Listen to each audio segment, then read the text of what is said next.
The two men sat facing each other, crystal glasses of whiskey in their hands. Mr. Tunde leaned forward in his leather chair, a confident smile on his face. 20 million naira, Mr. Tunde said, rubbing his hands together. The gesture reminded Chief Adebayo of a fly cleaning its legs before a meal. That's my final offer for your daughter. Chief Adebayo tried to look hesitant, though the thought of such money made his heart race. But Tunde? She's only 24, he replied, his eyes already calculating what he could do with such money. And she just finished her master's degree. Tunde took another sip of his whiskey, savoring both the burn of the alcohol and the negotiation. That's why I want her. She's educated, beautiful, and from a good family. Perfect for my image. He set down his glass with a soft clink. The election is next year, and voters like family men. Chief Adebayo swirled the amber liquid in his glass. And what about what Rita wants? She's always been headstrong. Leave that to me, Tunde said with a dismissive wave. Women can be persuaded, especially when there's money and status involved. Chief Adebayo nodded slowly. Maybe Tunde was right.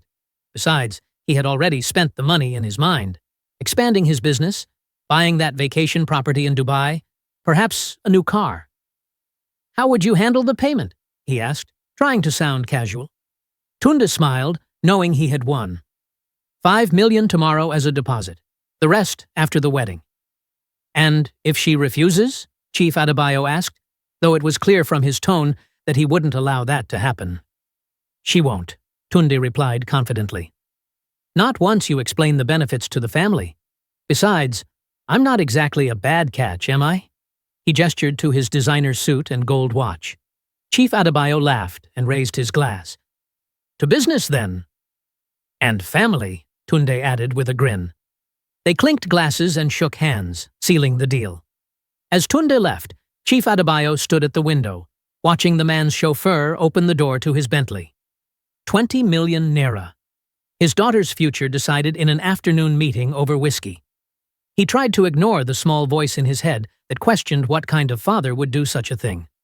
It's for her own good, he muttered to himself. She'll thank me someday. Outside, Tunde made a phone call as his driver pulled away from the mansion. It's done, he said into the phone. The old man agreed. Start preparing the announcement for next week. He hung up and smiled to himself. A young, beautiful, educated wife. Just what his public image needed before the election. The price was high, but power was worth every naira. Rita sat at her desk at Lagos General Hospital. She was looking through patient files, checking test results and writing notes. Her white coat had her name stitched on it, Dr. Rita Adebayo. She was proud of that title. She had worked hard to become a doctor despite her father wanting her to work in the family business instead. Her phone buzzed in her pocket. She pulled it out and saw a message from her father. Come home immediately. Important family matter. Rita frowned. Her father never texted unless something big was happening. She looked at her schedule. 2 more patients and then rounds. She quickly typed a reply. Can it wait until evening? I'm with patients. The reply came fast. No. Come now. She sighed and went to find Dr. Flora, her supervisor. Family emergency, she explained. I need to leave early. Dr. Flora nodded. I'll cover your patients. Go. Rita changed out of her white coat, grabbed her purse, and headed to the parking lot. The traffic was bad, as usual in Lagos, and it took her almost an hour to reach her family's mansion in Ikoyi, one of the richest areas in the city. The house was huge, with white columns and a circular driveway. The gardener was watering plants as she pulled up. She parked her small Toyota next to her father's Mercedes and her mother's Range Rover. Inside, she found her parents in the living room. Her father, Chief Adebayo, was a big man with a serious face. He wore an expensive, traditional outfit. Her mother sat beside him in a fancy lace dress, her fingers covered in gold rings. What's the emergency? Rita asked as she sat down. Her father smiled, which was unusual. We have wonderful news, he said. You're getting married. Rita blinked, not sure she heard correctly. What? You're getting married to Tunde Bakare, her mother said, clapping her hands together. The real estate developer. He's running for governor next year. Tunde Bakare, the one who's always in the business news? He must be at least 45, Rita said, her voice getting louder. He's a respected businessman, her father said firmly, and he wants you as his wife. Rita stood up. I don't even know him. And I'm not looking to get married right now. I just started my career. I'm one of the youngest doctors at Lagos General. Her father waved his hand as if swatting away her words. Your career can continue if you wish. Tunda is a modern man, but this marriage will happen. Did you agree to this without asking me? Rita's voice shook with anger. Her mother tried to sound calming. Rita, dear, this is a good match. Tunde is rich and powerful. You'll have a good life. I already have a good life. I worked hard for it. Her father's face hardened. This isn't up for discussion. Tunde is coming for dinner tomorrow to meet you properly. Wear something nice. And if I refuse? Her father stood up, towering over her. You won't. This is decided. Rita looked at her mother for support, but she just looked down at her hands. Rita felt trapped. She knew how her father was.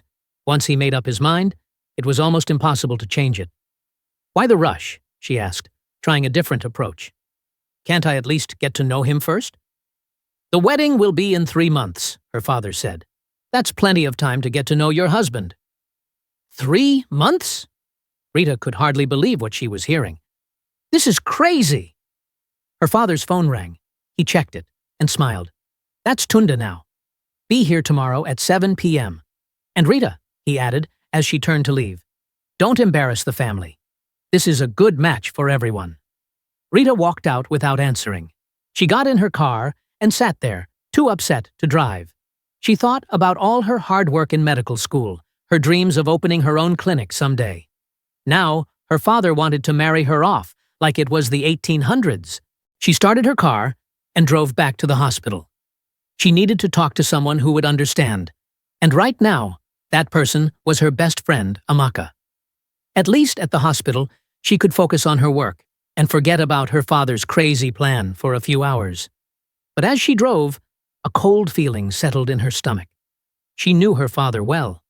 If he wanted this marriage to happen, he would do everything in his power to make sure it did. Rita would need to be very careful about how she handled this situation. She parked at the hospital and took a deep breath. One problem at a time, she told herself. First, finish your shift. Then figure out how to stop this marriage. But deep down, she wondered if she could really stand up to her father. He had always gotten his way before. Why would this time be any different? The hospital cafeteria was nearly empty when Rita sat down across from Amaka. The food on her tray remained untouched as she explained everything that had happened at home.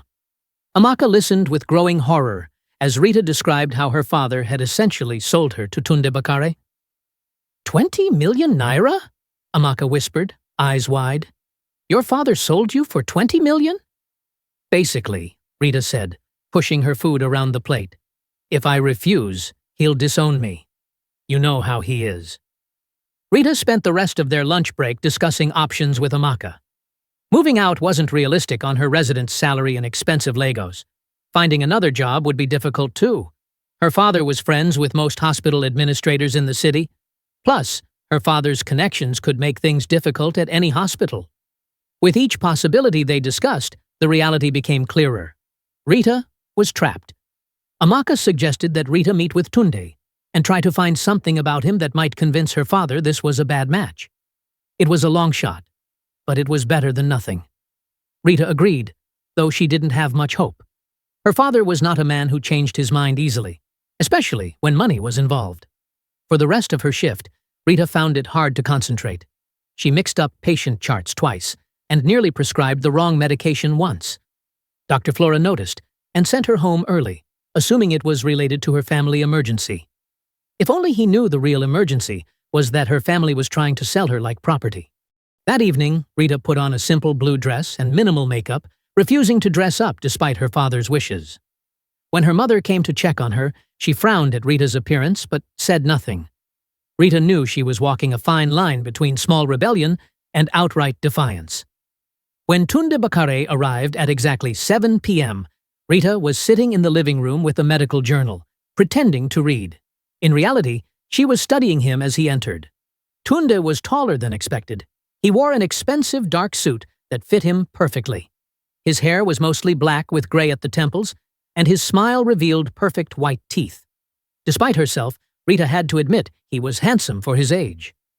The house staff served an elaborate dinner in the formal dining room. Her father talked business with Tunde, while her mother kept smiling and nodding. Rita stayed quiet, speaking only when directly addressed. She noticed that Tunde watched her carefully throughout the meal, as if trying to figure her out. It made her uncomfortable, like she was being assessed like a piece of property, which, considering the circumstances, wasn't far from the truth. After dinner, her father suggested Tunde and Rita take a walk in the garden to get to know each other better, giving Rita a meaningful look that said she'd better behave. She considered refusing, but decided it was better to learn more about the man her father wanted her to marry. Outside, garden lights illuminated the path through her mother's prized roses. The evening air was heavy with humidity, typical for Lagos. Tunde walked beside Rita with his hands in his pockets. For several minutes, they walked in silence. Rita wasn't going to make this easy for him. He surprised her with his directness, acknowledging that this wasn't what she wanted, but hoping she would give it a chance. When Rita challenged him about what he could offer her besides money, he mentioned connections and power. "Want to open your own hospital someday?" "I can make that happen," he said. Rita was stunned by his perception. She had never shared that dream with anyone except Amaka. Either Tunde was very good at reading people, or he had done his research on her. Both possibilities were unsettling. During their walk, Rita asked about his first wife. Something flashed in Tunde's eyes. Anger? Pain? It disappeared quickly. He claimed she had died in a car accident 5 years ago and shut down further discussion. Rita noticed how quickly his charm vanished when touched on a sensitive topic. It made her wonder what else might be hiding beneath his polished surface.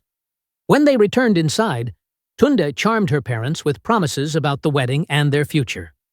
He held Rita's hand a moment longer than necessary when saying goodbye and told her he'd see her soon. His smile held both promise and warning. After he left, her father was in high spirits. A planner would come tomorrow, and her mother had already started on the guest list. When Rita tried to protest, her father cut her off firmly. The decision was made. The family's future was secure. She should be grateful for such a good match. Her mother, seeing Rita's distress, tried to reassure her. This was how things were done in their social circle. Arranged marriages often worked out well. Love could grow over time. Rita listened without responding. Her mother had never stood up to her father in 30 years of marriage. She wouldn't start now. Later in her room, Rita called Amaka again.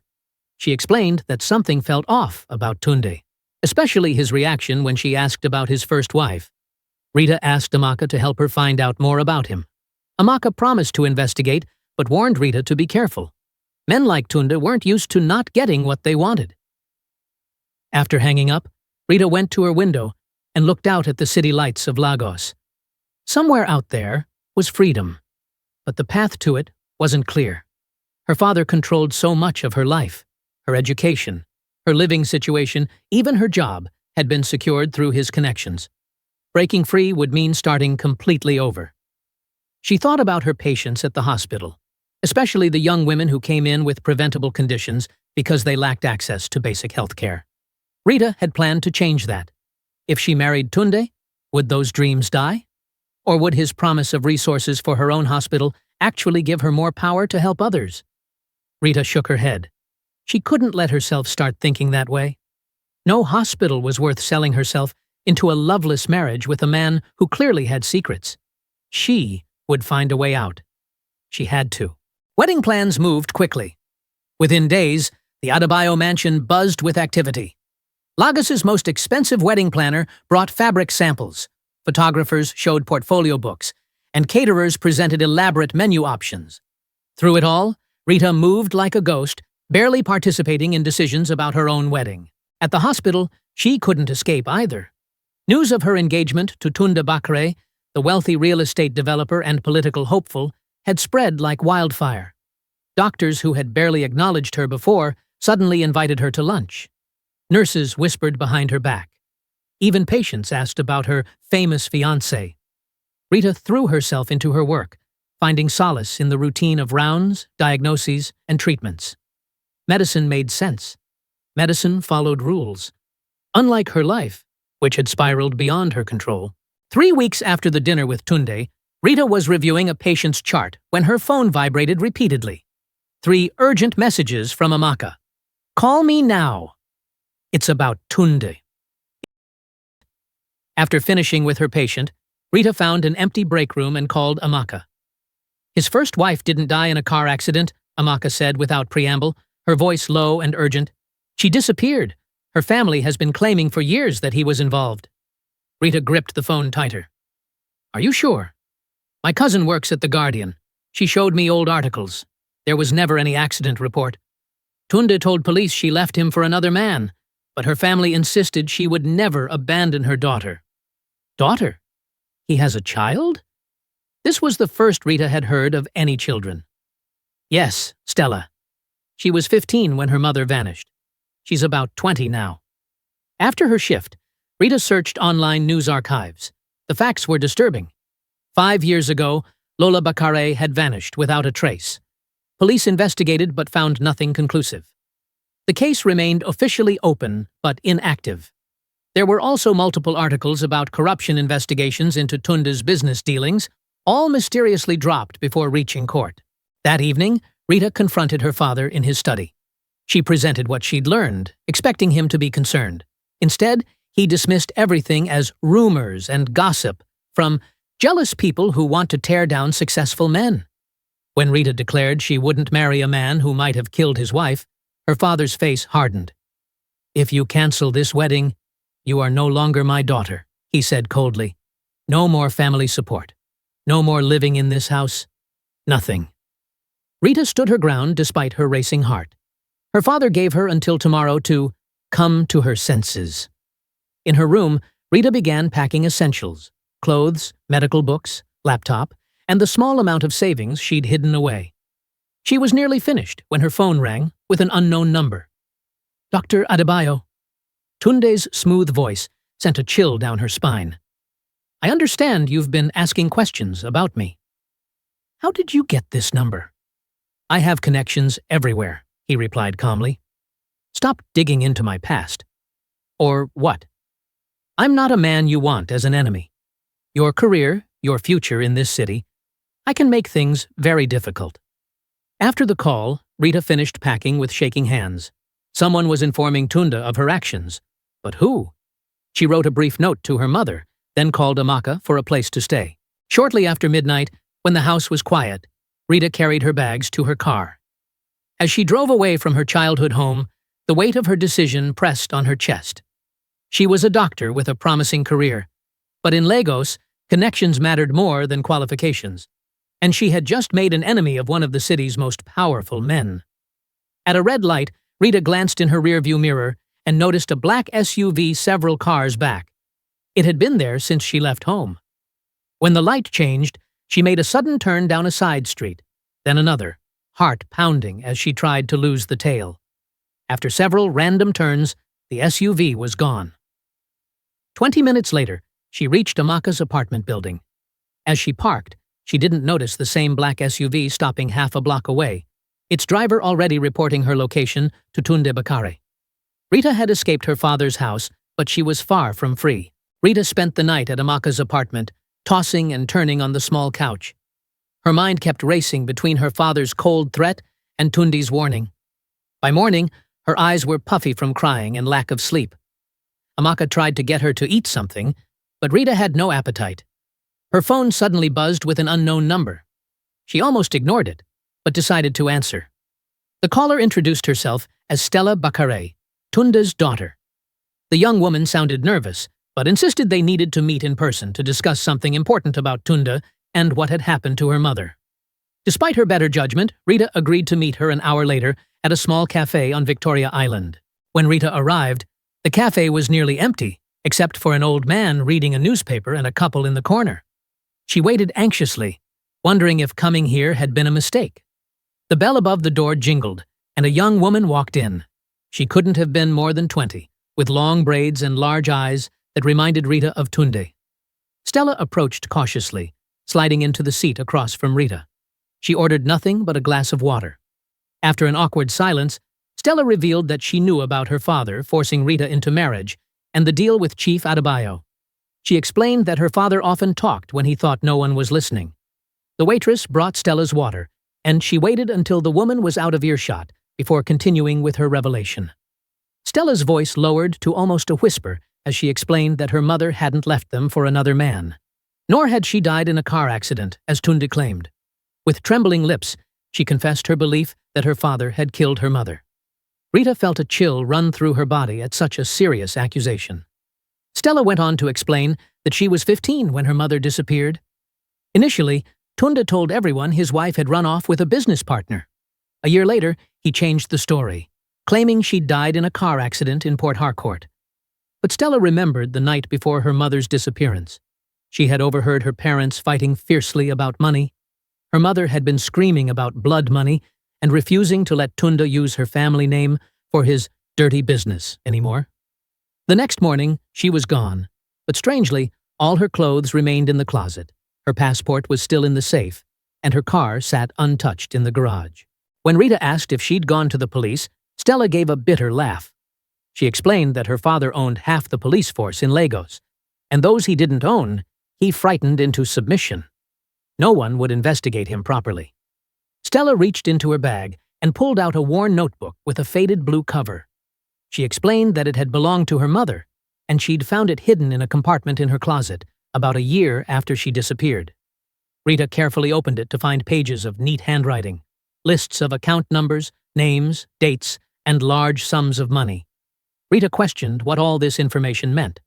Stella explained that she believed it was evidence of her father's illegal dealings, money laundering, bribes to government officials, and fraudulent contracts for his construction company.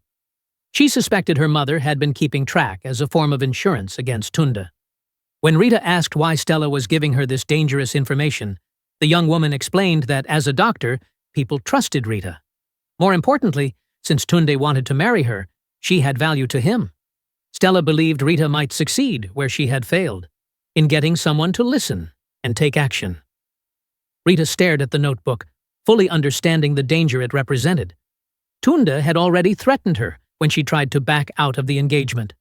Stella acknowledged this reality, admitting that threatening people was her father's standard practice. With tears forming in her eyes, she confessed she couldn't live with the situation anymore. Waking up each day in that house, looking at him across the breakfast table, wondering if he had murdered her mother. Rita reached across the table and took Stella's hand, asking what she wanted her to do. Stella admitted she didn't know, but she couldn't let Rita marry her father without knowing the truth. Glancing at her watch, she stood up quickly, explaining that she needed to leave because her father monitored her whereabouts through her driver. Before Rita could ask how to stay in contact, Stella pulled a piece of paper from her pocket and slid it across the table. It contained the address of an apartment her mother had kept secretly. No one knew about it except Stella, and she offered it to Rita as a safe place if needed. Without another word, Stella hurried out of the cafe, leaving Rita alone with the notebook and a head full of terrifying possibilities. Rita opened the notebook again, flipping through pages of what looked like coded entries. The reality of her situation sank in. If Tunde discovered she had this information, the consequences could be deadly. She remembered his cold eyes when she mentioned his first wife, and the subtle threat in his voice during their last phone conversation. Her phone buzzed with a text from Amaka saying that her father had been calling repeatedly and was furious. Rita stared at the message, then back at the notebook in front of her. There was no going back now. She had to decide whether to fight against Tunde's power and influence or surrender to a marriage that now seemed even more dangerous than before. The Lagos traffic was terrible that morning. Rita sat in her car, crawling through the busy streets toward Victoria Island, where Tunde's office was located. The notebook was hidden in her purse, its contents memorized. She had left Amaka with clear instructions. If she didn't call by 2 p.m., Amaka should take copies of the notebook pages to a journalist friend. Tunde's company headquarters took up the top 5 floors of a gleaming glass skyscraper. The lobby was all marble and security guards. At the reception desk, Rita gave her name. The receptionist made a call, then smiled. "Mr. Bakare is expecting you. Top floor." In the elevator, Rita's calm began to crack. What was she doing? Confronting a man who might have killed his wife? A man with enough power to ruin her career, or worse. But then she thought of Stella, living in fear for 5 years. Of Lola, who had never received justice. Of herself, almost forced into marriage with a criminal. The elevator doors opened directly into a massive office with floor-to-ceiling windows overlooking Lagos. Tunde sat behind a large desk, talking on the phone. He motioned for Rita to sit in the chair across from him. She remained standing. When he finished his call, Tunde smiled at her. "Dr. Adebayo, thank you for coming." "You didn't leave me much choice," Rita replied. "There's always a choice." Tunde leaned back in his chair. "You could have run, left Lagos. Some would say that would be the smarter choice." "I'm not a coward." "Clearly not." He studied her for a moment. "That's one of the reasons I wanted to marry you. Courage is an admirable quality." "I'm not marrying you, Tunde." He sighed. "Yes, your father mentioned you were being difficult. That's why I wanted to meet. To clear the air. There seem to be some misunderstandings." "No misunderstandings. I know about your wife. The real story, not the lies you told my family." Something shifted in Tunde's expression. His eyes hardened and his jaw tightened. "You've been talking to my daughter." "Yes." Stella has always had an active imagination. She was young when her mother left. Traumatized, she created stories to cope. Her mother didn't leave, and she didn't die in a car accident. Rita took a deep breath. "I have your wife's notebook." The change was immediate. Tunde went completely still, like a predator before it strikes. "What did you just say?" His voice was dangerously quiet. Rita stood her ground. "I know exactly what I'm playing with. My life." She laid out her demands. He would end the engagement, return her father's money, and leave her alone. In exchange, she wouldn't take the notebook to the authorities. "You're bluffing," Tunde said, standing up slowly. He was much taller than her, and for the first time, Rita felt physically threatened by his presence. "Try me." For a long moment, they stared at each other across the desk. Then Tunde's phone rang. He answered it without breaking eye contact with Rita. After a brief conversation, he hung up. "It seems we're at an impasse, Doctor." His tone was calmer now, but no less threatening. "You have something I want, and I have something you want, your peaceful existence. End the engagement, today. Return my father's money, and we both go our separate ways." Tunde laughed, but there was no humor in it. "You really think it's that simple? That you can walk in here, threaten me, and walk away?" "Yes, because if anything happens to me, copies of the notebook go to people who will make sure it reaches the right authorities." This was a bluff. Amaka had copies, but no instructions to send them anywhere if Rita disappeared. Still, it was the only card she had to play. Tunde watched her carefully. "You've thought this through. I'm impressed. I'm a doctor. Thinking through problems is what I do." Tunde sat back down, his manner suddenly businesslike. "Fine. The engagement is off. I'll speak to your father today. But this isn't over between us, Doctor." As Rita turned to leave, Tunde called after her. "If you ever change your mind about that notebook, remember? Accidents happen. Car crashes, hospital mistakes, even to careful young doctors." Rita kept walking, not giving him the satisfaction of seeing her fear. In the elevator, her hands finally started shaking. She had done it. She had faced him down. But his parting words echoed in her mind. This wasn't over. Not by a long shot. When she reached her car, Rita called Amaka. "It's done." He agreed to end the engagement. "Thank God," Amaka breathed. "Are you okay?" "Yes, but he threatened me. We need to be careful." That night, Rita couldn't sleep. Every sound made her jump. Every shadow seemed threatening. Tunde Bakare was not a man who gave up easily. He would be watching, waiting for a chance to take back what she had stolen from him, not just the notebook, but his pride. Somewhere in the city, Tunde sat in his darkened study, a glass of whiskey in his hand. On his desk was a photo of Lola, taken a week before she disappeared. Beside it lay a file with Rita's name. This young doctor had become a problem, and Tunde Bakare was very good at solving problems. 2 days after her confrontation with Tunde, Rita's phone rang. It was her father. His voice was cold and formal as he demanded she come home immediately. She knew what this was about. When she arrived at the family mansion, her father was pacing the living room, his face red with anger. "What did you do?" he shouted as soon as she walked in. "Tunde called off the engagement. He refuses to return my 5 million. Do you have any idea what you've done?" Rita stood her ground. "What I've done? You tried to sell me to a man who might have killed his first wife." Her mother, sitting quietly in the corner, looked up with wide eyes. "What are you talking about, Rita? His first wife didn't die in a car accident like he claims. She disappeared under suspicious circumstances. His own daughter believes he killed her." Her father waved his hand dismissively. "Rumors and gossip. That girl has always been troubled. Her name is Stella, and she has evidence." Rita didn't mention the notebook. The fewer people who knew about it, the safer they all were. Her father pointed a finger at her. "You've embarrassed this family. You've cost us money and connections." Rita looked around the house she'd grown up in, the expensive furniture, the family photos on the walls. A strange calm came over her. "I'm moving out," she announced. "And where will you go?" Her father laughed. "Your doctor's salary won't get you much in this city." "I've found a place. Stella offered me an apartment her mother secretly owned. Tunde doesn't know about it." Her mother finally spoke up. "Rita, please, don't do this. We can find another match, someone more suitable." "This isn't about marriage, Mom. This is about my freedom to choose my own life." Her father's face hardened. "If you walk out that door, don't expect any help from us. No money, no connections, nothing." Rita nodded. "I understand."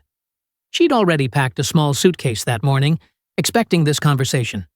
"I'll come back for the rest of my things later." As she turned to leave, her mother rushed over and pressed something into her hand, a small jewelry box containing her grandmother's gold earrings. "Be careful," her mother whispered.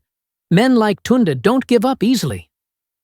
Rita drove to her new apartment in a modest neighborhood far from Ikoyi's luxury. The place was small but clean, with basic furniture. It felt both freeing and scary to be truly on her own. For the next 3 months, Rita settled into a routine. She worked long shifts at the hospital and stayed alert. Sometimes she noticed cars staying too long outside her apartment or felt eyes on her in public places. But nothing definite happened. She and Stella met weekly, always in crowded places, always careful not to be followed. Then one rainy evening, her phone rang with Stella's number.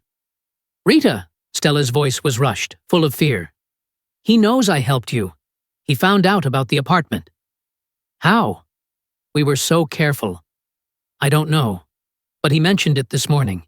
He was smiling in this horrible way. There was a sound of movement, like Stella was running. "You need to be careful. He's—" The call suddenly cut off. Rita tried calling back several times, but the calls went straight to voicemail. Worried sick, she grabbed her bag and keys, deciding to drive to Stella's home to check on her. The hospital parking lot was nearly empty this late in the evening. When she reached her car, something white caught her eye under the windshield wiper. A simple note on plain paper. "I know where it is." Her heart racing, Rita looked around the dark parking lot, feeling exposed and vulnerable. Just as she unlocked her car door, her phone buzzed with a text message from an unknown number. "Tonight, 9 p.m., the Lighthouse Restaurant. Come alone or Stella suffers." Rita checked the time, 7:30 p.m. She had less than 2 hours to decide what to do.